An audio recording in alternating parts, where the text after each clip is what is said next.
La pub sur Facebook, ça vous énerve. Mais vous vous dites certainement qu'en même temps, c'est grâce à cela que vous pouvez utiliser Facebook gratuitement.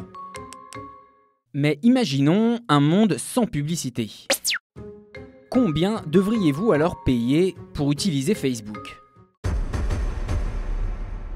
Pour se faire une idée, on peut déjà regarder un chiffre. 6 $.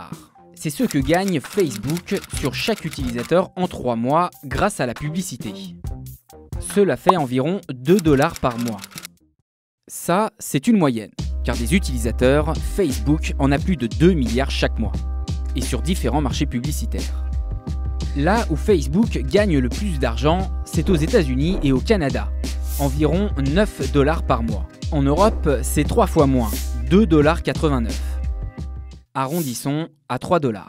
Donc si vous deviez payer pour utiliser Facebook, en théorie, ce serait ce prix-là. C'est celui qui permettrait au réseau social de gagner autant d'argent qu'avec la publicité sur chaque utilisateur.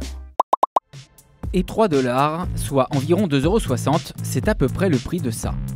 Un paquet de carambars, 2 paquets de pastilles à la menthe, 2 bouteilles de 7-Up ou encore un paquet de muffins. Là encore, ces chiffres ne restent qu'une moyenne. Mais en réalité, ils peuvent varier. Car ce que Facebook vend aux annonceurs publicitaires, c'est du ciblage, c'est-à-dire la capacité à vendre la bonne publicité à la bonne personne. Et ça, c'est grâce aux données personnelles des utilisateurs. Ce modèle de ciblage publicitaire a été remis en question lors de l'audition de Mark Zuckerberg au Congrès américain. Are you actually considering having Facebook users pay for you not to use that information? Senator, people have a control over how their information is used in ads in the product today. Mais sérieusement, une version payante de Facebook, est-ce vraiment crédible ? La rumeur a longtemps circulé.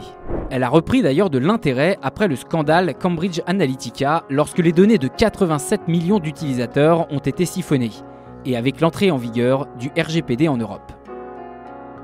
Mais lors de son audition au Sénat américain, Mark Zuckerberg a déclaré « There will always be a version of Facebook that is free. It is our mission to try to help connect everyone around the world and to bring the world closer together.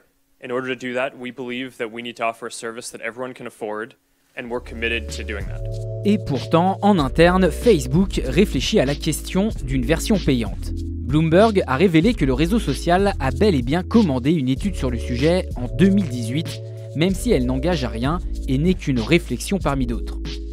Mais supprimer la publicité sera-t-il suffisant pour faire payer les utilisateurs et fixer un prix ? On peut imaginer que Facebook veuille remplacer la perte de revenus publicitaires par le même montant en faisant payer un abonnement. Maintenant, ça c'est la théorie parce que dans la pratique, il faudrait que s'établisse un prix de marché entre ce que les gens sont prêts à payer en regardant la concurrence et ce que Facebook pourrait offrir pour convaincre l'utilisateur de payer. Peut-être qu'il va devoir offrir d'autres services pour avoir un service payant si jamais un jour il devait passer à un modèle non entièrement publicitaire.